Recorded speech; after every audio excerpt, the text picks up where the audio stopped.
त्रिपुरातील Agartala railway स्थानकावर अचानक गोंधळाचं वातावरण पाहायला मिळालं। येथे पोलीस 11 जणांना हातकडी घालून घेऊन जाताना दिसले। अटक करण्यात आलेल्या या लोकांमध्ये 5 महिला आणि 6 पुरुषांचा समावेश आहे। या स्थानकावरून इतक्या लोकांना अटक केल्याने तिथे उपस्थित असलेले सर्वजण आश्चर्यचकित झाले।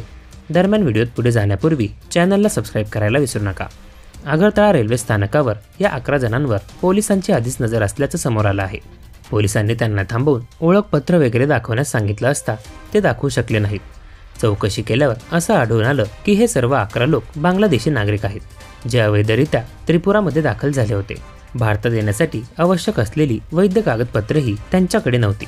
पोलिसांनी त्यांना रविवारी न्यायालयात हजर केलं।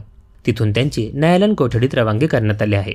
त्रिपुरा पोलिसांनी दिलेल्या माहितीनुसार त्यांना काही बांगलादेशी नागरिक सिपाहिजाला जिल्ह्यातील आंतरराष्ट्रीय सीमा ओलांडून आगरतळा रेल्वे स्थानकावर ट्रेनमध्ये चढणार असल्याची गुप्त माहिती मिळाली होती। याबाबत पोलिसांनी आधीच तयारी करून शनिवारी सायंकाळपासून शोध मोहीम सुरू केली होती।